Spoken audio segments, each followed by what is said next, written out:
성경 봉독 하시겠습니다.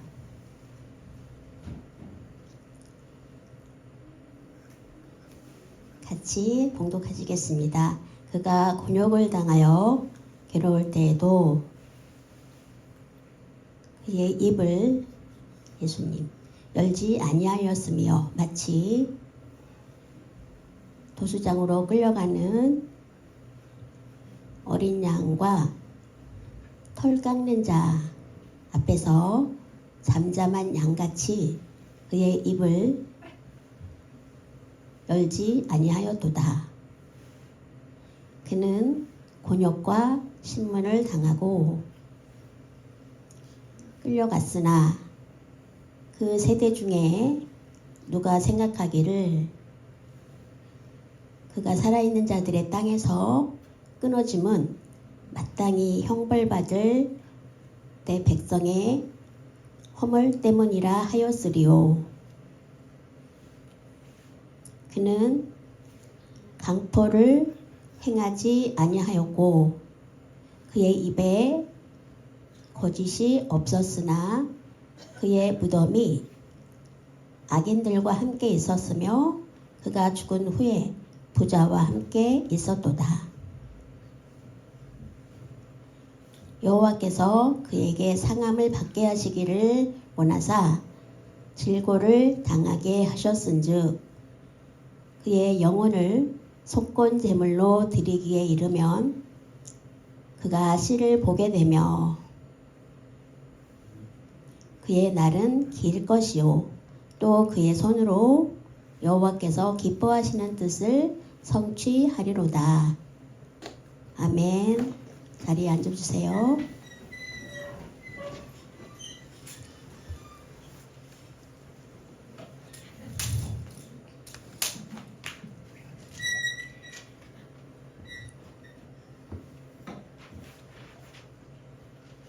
할렐루야.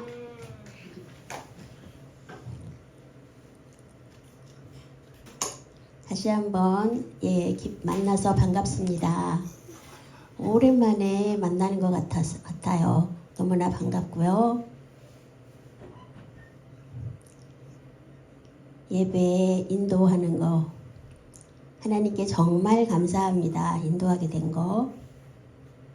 부족한 제가 김선선 목사님의 연락을 받고 이렇게 성도 여러분을 만나게 될 수 있어서 더 감사합니다. 목사님이 병원에 입원하셨다는 얘기를 들었어요. 거기에 대해서는 이제 목사님이 직접적으로 저한테 말씀을 안 해주셔서 그랬는데 병원에 입원하셨구나. 그래서 또 빨리 낫기를 또 기도해야 되겠습니다. 양들이 또 여러분들이 또 기도를 해주시면 되고요. 특별히 또 성가대가 너무나 아름다웠어요. 다 기억하지는 못하지만 예수님의 그 고난으로 십자가에 달리셨고 그 하나님의 사랑 때문에 정말로 그 찬송가대로 가사대로 하는 게 아니라 정말로 수어 뜻을 명확하게 표현해 준 것에 대해서 되게 감사합니다. 오늘 말씀의 제목은 아무 말도 하지 않으셨다. 입을 열지 않으셨다. 네, 수어로 하면 이렇게 목소리를 잠궜다. 오늘 설교 제목으로 말씀을 나누겠습니다. 사진에 보시는 분은 아인슈타인입니다. 독일 사람입니다. 유명한 상대 이론으로 유명하신 분이고 그것으로 노벨상을 받으신 분입니다. 정말로 많은 업적을 이뤘죠. 제가 어렸을 때 일화를 한번 소개하기 원합니다. 아이와 엄마가 있었는데 아이에게 밥을 먹이고 있었어요.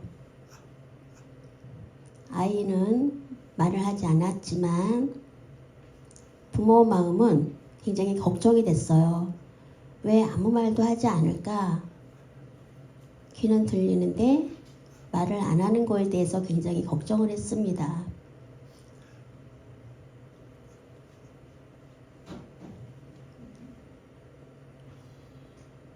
시간이 흘러서 어느 날 엄마가 이제 밥상을 차려서 주는데 뜨거운 국을 먹으면서 뜨거워. 엄마, 국이 너무 뜨거워요. 엄마가 그 얘기를 듣고 얼마나 안심을 했는지 몰라요. 아, 농인이 아니구나. 말을 할 줄 아는구나. 근데 전에는 항상 밥을 먹을 때마다 말을 안 해서 여러분, 뜨거운 게 없을 때는 말할 필요가 없었죠. 그냥 먹었는데 너무 뜨거우니까 뜨겁다고 표현을 한 거예요. 우스운 얘기지만 우리가 손으로 이제 수어를 하잖아요.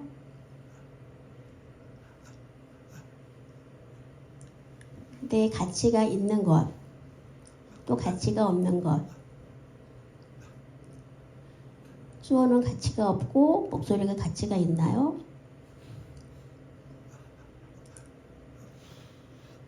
수어로 할 때 노인을 어떨 때는 바보처럼 여길 때가 있었습니다. 목소리를 잠그고 수어를 한다. 그럼 조금 그 다음 말씀을 보면 잠언 17장 28절에 어리석은 사람도 조용하면 막 떠드는 것이 아니라 말이 없이 가만히 있으면 지혜로워 보이고, 물론 그 사람이 많이 배웠는지 안 배웠는지 모르지만 말을 안 하고 있으면 지혜로워 보이고 입술을 다물고 있으면 슬기로워 보인다. 이런 말씀이 있습니다.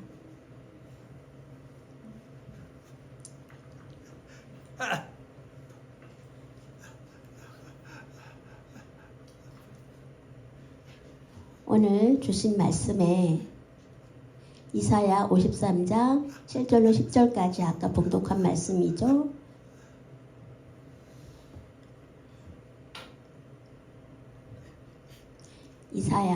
이사야는 수어로 이렇게 표현을 합니다.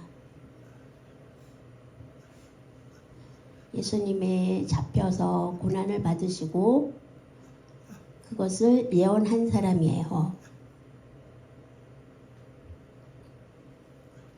예를 들어서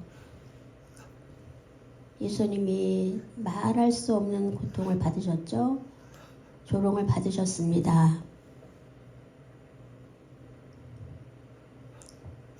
예수님은 거기에 불순종하지 않으시고 아무 말도 하지 않으셔서 정말로 도살장으로 끌려가는 어린 양처럼, 또 털 깎는 자 앞에 잠잠한 양처럼 아무 말도 하지 않으셨다라고 해요.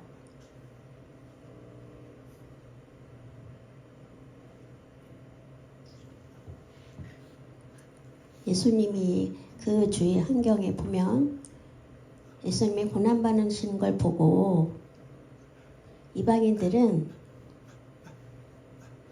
그 벌을 받는 게 마땅하다고 생각했을 수도 있고 나랑 상관없는 일이라고 생각했을 수도 있습니다.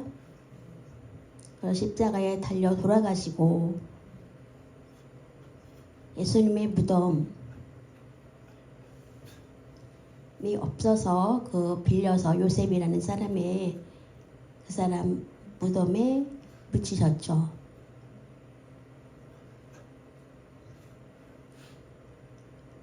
하나님의 뜻이라고 생각하셨기 때문에 아무 말도 안 하셨던 거예요. 결국 예수님 때문에 믿게 되고 많은 사람이 예수님을 믿게 되죠. 그리고 영생을 얻게 됐다는 그러한 내용입니다. 오늘 사순절 기간입니다. 셋째 주죠. 그 다음에 이제 마지막 주가 되고 그 다음 주가 부활절을 맞이하게 됩니다. 그리고 그 전에 고난 주간이 있어요. 그래서 아까 내가 찬양한 것처럼 그 사랑을 깨달은 여러분 되시기 바랍니다. 두 번째 보겠습니다. 첫 번째, 예수님께서 침묵하신 것은 우리의 죄와 허물을 다 지시기 위함이었습니다.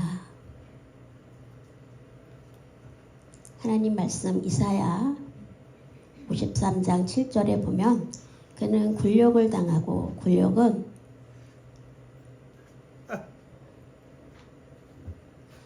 박 대통령 때 일본에 가서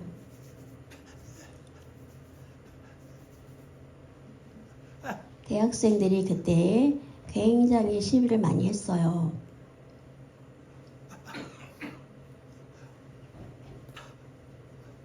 예수님이 고난을 받으시고 십자가에 달려 돌아가신 그런 고문을 당하였지만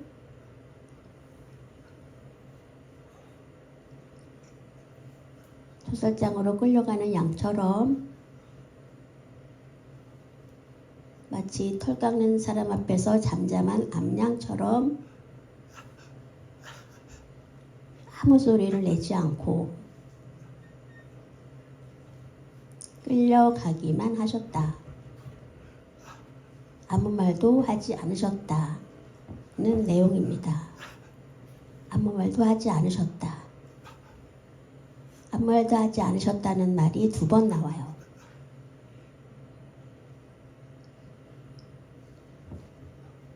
여러분, 그림을 보면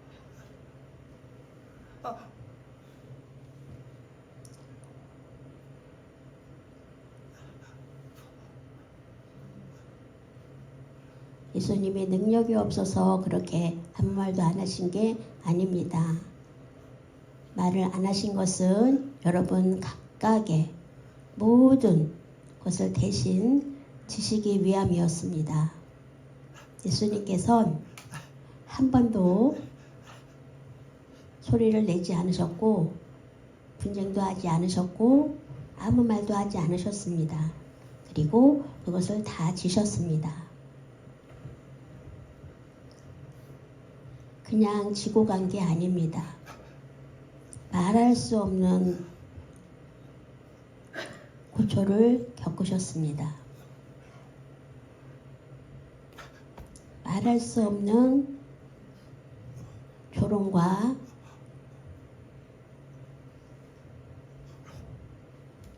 죄인의 취급을 받으셨고 신문을 받으셨습니다. 사람으로서 참기 어려운 그 고초를 당하셨어요. 그럼에도 아무 소리도 내지 않으셨습니다. 거슬당할 양처럼 아무 말도 하지 않으셨습니다. 그리고 그냥 끌려가셨습니다. 그런 모습입니다. 왜 그러셨을까요? 예수님이 왜 말씀을 안 하셨을까요? 다시 한번 생각해 볼 필요가 있습니다. 예수님의 능력이 없어서요? 그렇지 않습니다. 오직 한 가지, 우리의 죄를 대신 짊어지시기 위해서였습니다.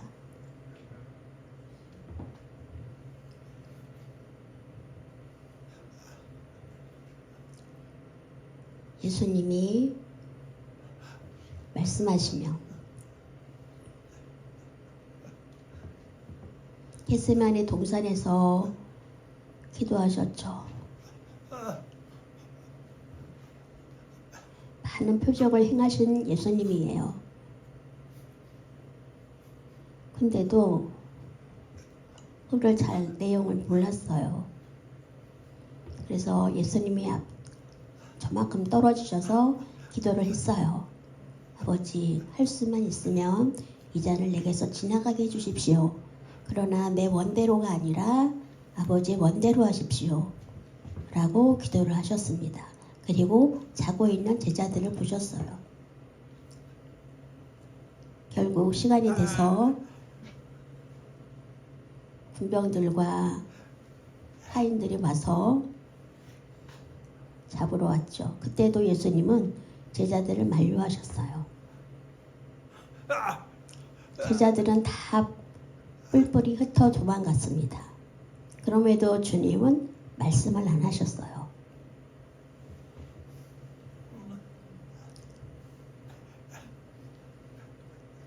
그때 빌라도가 신문을 하다가 그때 이제 군중들의 그러한 시위에 굉장히 고라파할 그때에 그리스도냐 너가 유대인의 왕이냐 이렇게 물었을 때 예수님이 그때는 말씀을 하셨죠. 저들이 그렇게 많은 죄를 이렇게 얘기하는데 너는 거기에 대해서 변명할 생각이 있느냐 없느냐고 묻습니다. 그런데도 주님은 한마디도 거기에 대해서는 말씀을 안 하셨습니다. 왜 그러셨을까요? 근데 그 바라바라는 사람이 갇혀 있었죠. 살인죄를 지고. 근데 바라바를 놓아주라고 군중들은 요구를 합니다.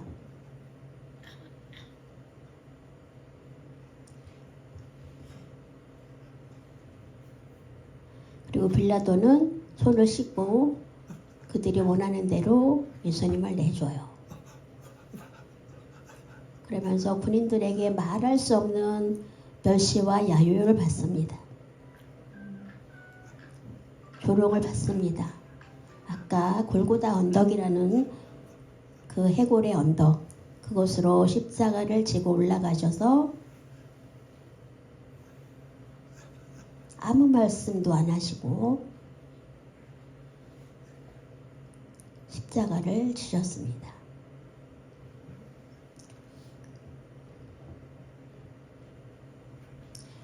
빌라도 앞에 서신 예수님의 모습이죠. 왜 아무 변명도 없지? 말씀을 전혀 안 하셨습니다. 마가복음 15장 4절로 5절 말씀에 보면 빌라도는 다시 예수께 물었다.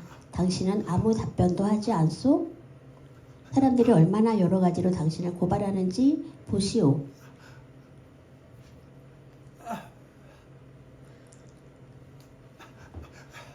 얼마나 많은 것으로 고발하는지 보시라고 그렇게 얘기를 하죠. 그러나 예수님께서는 더 이상 아무 대답도 하지 않으셨습니다. 빌라도가 보기엔 굉장히 이상하게 생각이 됐지요. 자기를 충분히 변호하실 수 있었을 텐데도 한마디도 대답하지 않으셨습니다. 빌라도가 이런 죄인은 처음 봤을 거라고 생각을 했을 거예요.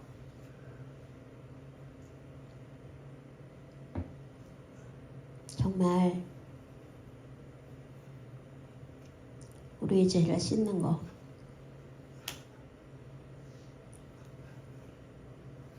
하나님이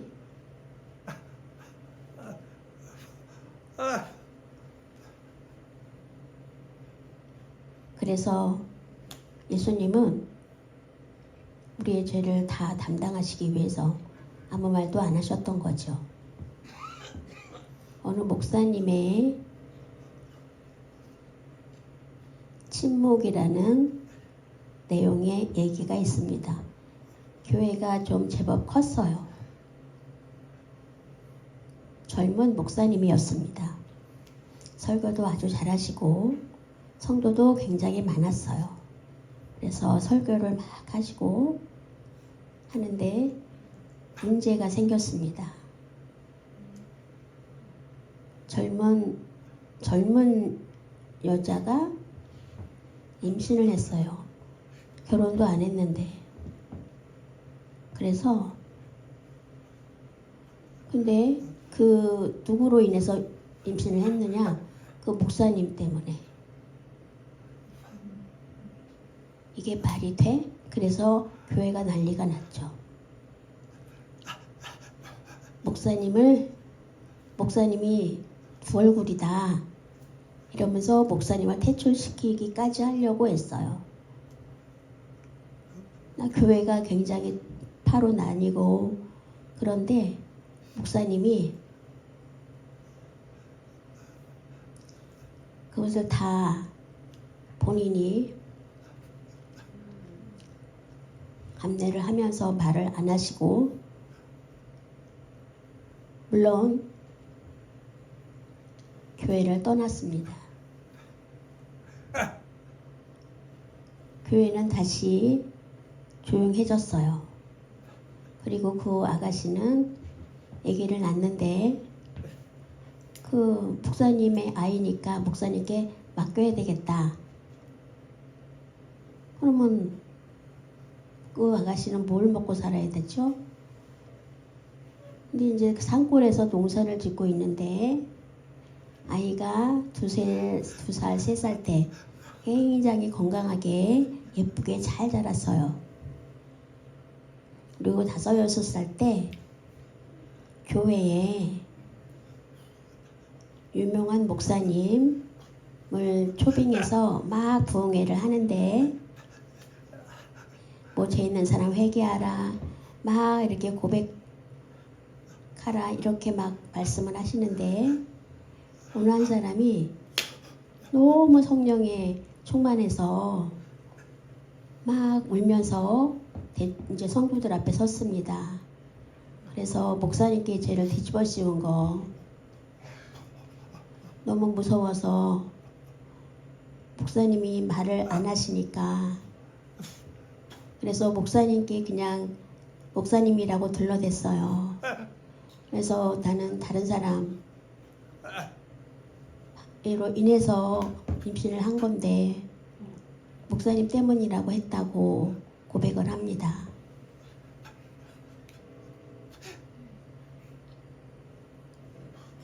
그래서 그 부흥회 후에 이제 교회에서 의논을 했어요. 그래서 그 목사님을 다시 찾아가죠. 용서해 달라고. 목사님은 교회가 막 싸우고 막 이렇게 갈라지고 갈등하는 상황을 감당할 수 없다. 그래서 내가 떠났다라고 말씀을 하십니다. 그때도 변명이나 어떠한 구차한 말을 하지 않았죠. 그리고 그 아이를 다시 그 여자 엄마에게 돌려줍니다.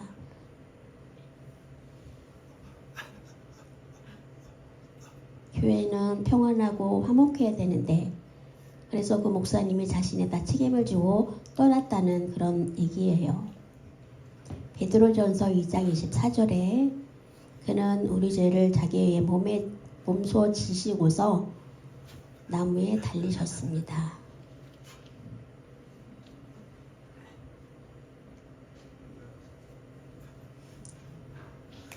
그 목사님의 얘기처럼 둘째, 예수님께서 침묵하신 것은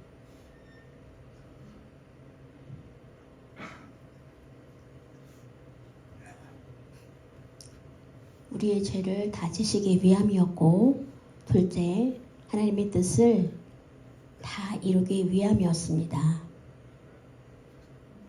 말씀에 보면 이사야 53장 10절 주님께서 세우신 뜻을 그가 예수님이 이루어 드릴 것이다. 하나님이 원하시는 것이 무엇입니까? 제일 먼저 제사법에 보면 죄를 사하기 위해서는 번제를 드렸어야 했어요.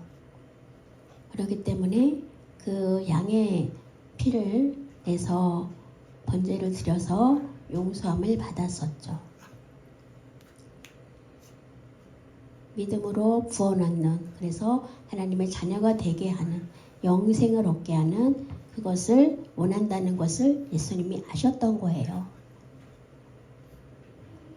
그래서 그 고초를 겪으시면서 예수님이 아무 말도 하지 않으시고 하나님의 뜻을 아셨기 때문에 짊어지셨다라는 내용입니다.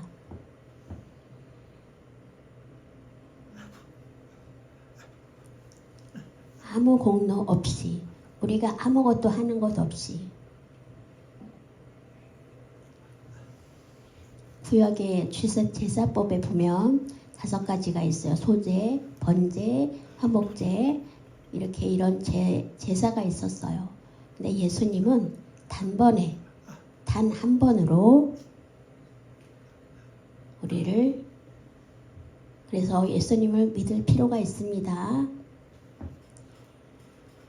예수님의 그 많은 고통과 그것을 하나님이 직접 하나님과 화목하게 하기 위해서, 아픈 거를 치료하기 위해서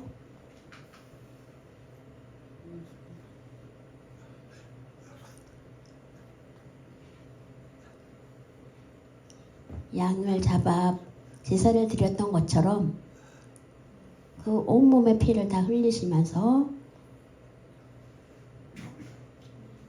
그것으로 하나님이 우리를 의로 여기셨습니다. 하나님의 그 계획대로, 하나님의 방법대로 이루신 거예요. 예수님이 아니면 안 되었어요. 왜 예수님이어야 했죠?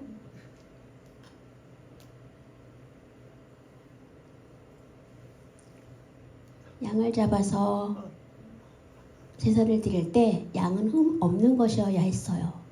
그래서 흠도 없고 점도 없는 깨끗한 양, 그 양을 잡아서 피를 흘려서 바쳤던 거죠. 이사야 53장에 보면 그가 찔림은 우리의 죄악 때문이다. 그가 상함은 우리의 질고 때문이다. 그가 채찍에 맞음으로 우리가 화목하게 되고, 그래서 하나님의 은혜를, 그것을 하나님의 뜻을 알기 때문에 그 채찍에 맞으시면서도 하나님이 원하시는 것이죠. 그것을 순종하셨어요. 십자가에 달려 돌아가시면서도 아버지, 제 영혼을 아버지께 맡깁니다 라고 하고 운명하십니다. 이제 예수님을 믿고 예수님의 보혈을, 그것은 구원의 문을 열어주신 것입니다. 생각해 보면 예수님이 누구예요? 하나님의 아들이잖아요. 그리고 하나님과 같은 분이잖아요. 아주 능력이 있으신 전지전능하신 분이셨어요. 천사들을 동원해서 충분히 훈련하실 수도 있으셨어요. 어렵지 않은 일이에요. 그런데도 예수님은 아무 말 없이 양을 잡아 드리는 것처럼 아버지 뜻을 아시고 말씀을 안 하시고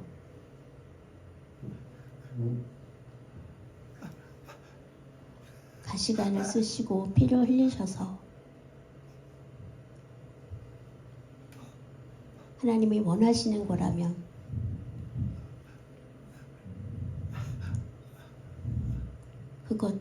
그것을 따라 정말로 성가대의 찬양처럼 가끔 우리가 오해를 할 때가 있어요. 10년 전에 20년 전에 죄는 죄 십자가의 공로로 우리가 지난주 동안 십자가에 지은 죄를 깨끗이 용서해 주십시오. 확실히 믿습니다라고 기도하는데 10년 전, 20년 전 죄를 하는 게 아니고요. 지난주 한 주간 동안의 죄를 고백하고 확실히 구원을 받았다. 그것을 인정하는 것이에요. 10년 전, 20년 전 죄가 아니고 그 죄를 다시 끌어와서 용서를 받는 건 잘못된 거예요. 여호수아서 6장에 보면 가나안 땅을 향해서 가다가 이제 그 여리고성이죠. 무척 강한 곳이죠. 근데 하루에 한 바퀴씩 여리고성을 아무 말 하지 말고 소리를 내지 말고 돌라고 합니다. 7째 날에는 7바퀴를 돌라고 해요. 그 다음에 나팔을 불면서 하나님이 주시는 기적이 일어나죠. 성이 무너져요. 하루에 한 바퀴씩 돌 때 여러분 소리를 내지 말라고 합니다. 근데 이틀째 날 아무 말도 하지 말고 소리를 내지 말라고. 하루 24시간 소리를 내지 말라고 하면 어떻습니까? 보통 병원에서 아파서 이제 병원에 갔는데요. 빨리빨리 치료받고 나갔으면 좋겠는데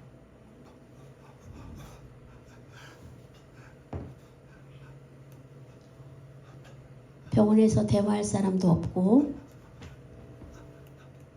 일반인들은 이제 계속 말도 하고 대화도 하지만 용인은 대화할 사람이 없잖아요. 얼마나 답답해요. 빨리 퇴원하고 싶죠. 집에 가고 싶어요. 대화할 사람도 없고 수화를 이렇게 해서 대화를 하면 정말 기쁠 텐데 오랜 시간 있으려니까 너무 답답한 거예요.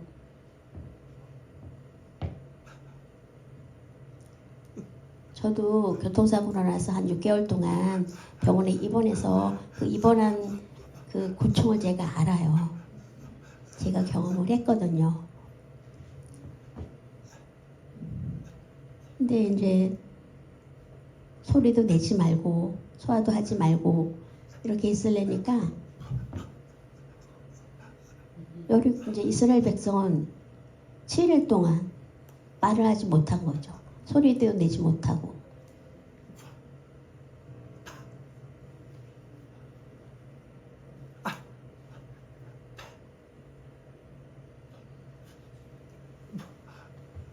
그래서 하나님이 그 여리고 성벽이 내려 무너지는 그것을 보게 하셨죠.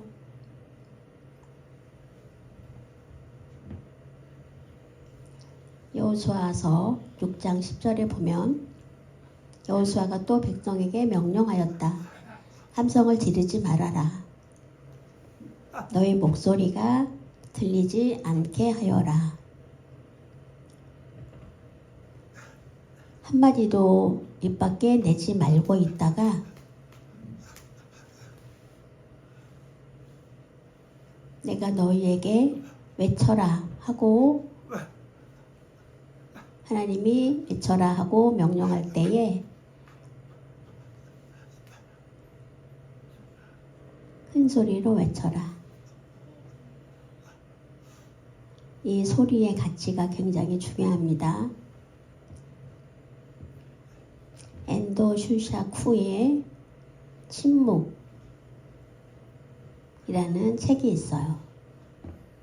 예전에 한국하고 일본 문화가 어떻죠? 포르투갈 그 총 결국 전쟁 때 소총이 일본이 더 빨리 들여왔었죠. 그런데 이제 신부님이 한 분이 이제 일본에서 복음을 전하기 시작했어요. 30년 동안 일본에서 선교를 했어요. 근데 보니까 일본에 막 신상도 있고 한데, 그래서 일본에 잡혀가지고 말할 수 없는 고초를 겪어요. 그러세요. 예수님을 믿지 않고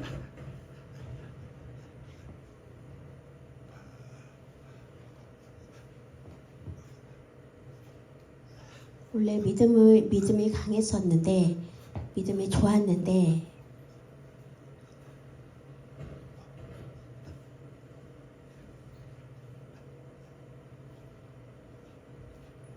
그래서 보냈는데 배를 타고 와서 선교를 시작했는데 잡혀서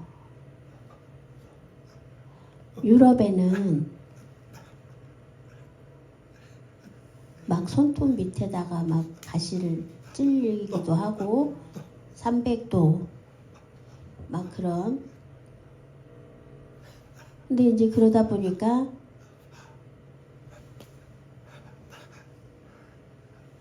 일본이 너무나 견디기 어려웠던 거예요.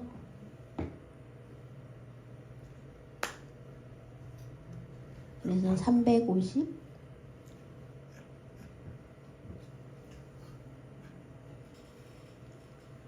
9밀에 발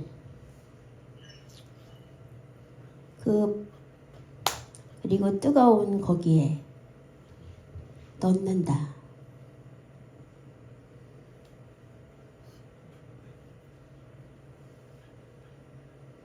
그래서 발을 디뎠는데 한 발 한 발 일본을 우습게 여겨? 그러면서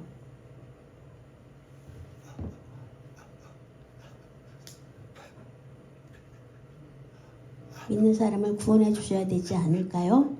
이런 생각을 가지고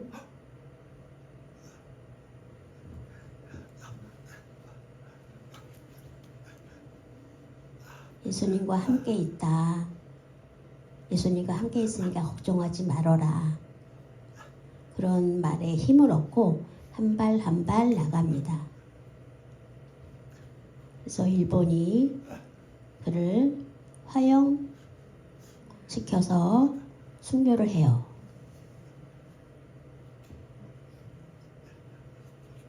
그 내용이 이 책에 담겨 있나 봐요. 어려움을 겪고 고초를 겪고 하나님 오래 믿었는데 도와주시면 좋지 않을까요? 왜 안 도와주시죠? 하나님은 살아계신가요? 의심을 했을 수도 있어요. 너 거기 있었는가? 아까 찬양처럼 거기 있었니? 그럼 하나님이 여기 계시나요? 믿음이 흔들릴 때도 있고 그래서 올 수도 있어요. 그러나 하나님은 우리를 버리지 않으세요. 예수님이 그 구초당하실 때도 함께 하셨고 늘 같이 계세요. 하나님의 뜻을 알기를 원한다면 그것을 안다면 넉넉히 이길 수 있어요. 우리가 가끔 어려움을 만나죠. 그럴 때 우리가 넉넉히 이길 수 있는 것은 예수님을 믿는 뭐죠? 기복신앙이 아니라 열심히 일하면 돈도 벌고 합격도 하고 그게 아니에요. 세상 기복신앙과 우리 믿는 신앙은 다릅니다. 우리가 믿는 것은 구원이에요. 구원 외에는 복을 달라 그것은 아니고요. 우리가 구원의 믿음을 붙들고 있으면 부가적으로 복도 주십니다. 건강도 주십니다. 첫 번째는 우리가 복을 위해서가 아니라 복을 위해서 예수님을 믿는다면 그것은 잘못된 거예요.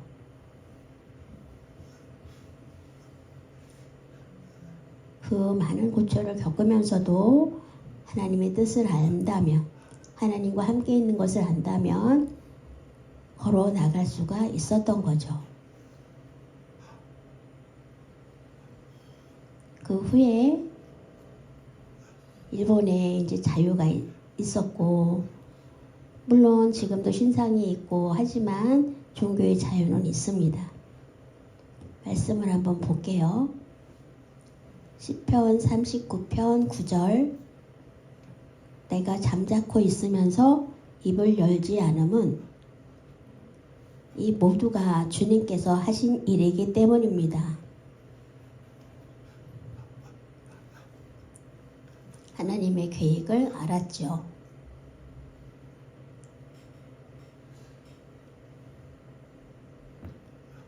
사랑하는 성도 여러분, 오늘 사순절이에요. 사순절 셋째 주, 주일이죠. 예수님이 고초당하신 것을 보면서 여러분의 죄악을 다 짊어지셨다. 그리고 말씀을 안 하신 것은 하나님을 알기 때문에 말씀을 안 하셨고,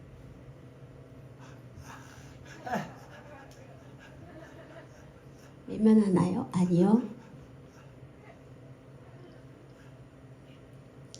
믿는 모습이 아니죠.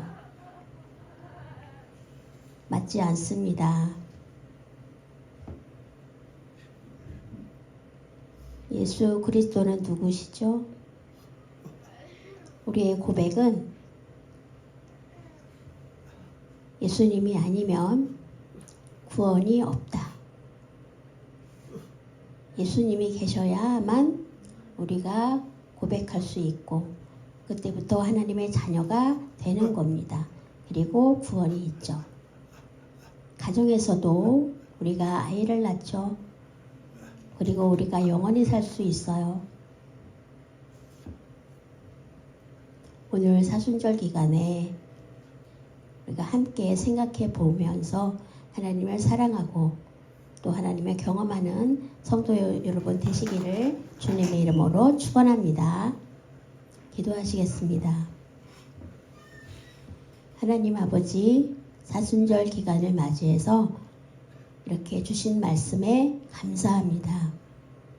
사람이기 때문에 하나님의 말씀을 경홀히 여길 때가 있고 하나님을 제껴놓을 때가 있고 세상적인 것들을 보고 바쁘게 그런 신앙생활 정말로 그럴 때가 있습니다. 다시 한번 용서하여 주시고 사순절을 다시 한번 생각하면서 예수님의 그 일, 예수님처럼 침묵하면서 그것을 경험한 것을 또 그래서 부활절에 그 사랑을 다시 한번 깨달을 수 있도록 은혜를 더하여 주옵소서. 오늘 아직 정말로 힘들고 어려운 때 침묵하고 그런 것이 아니라 하나님의 말씀을 듣고 함께 위로하고 그 은혜를 베풀어 주옵소서. 예수님의 이름으로 기도합니다. 아멘.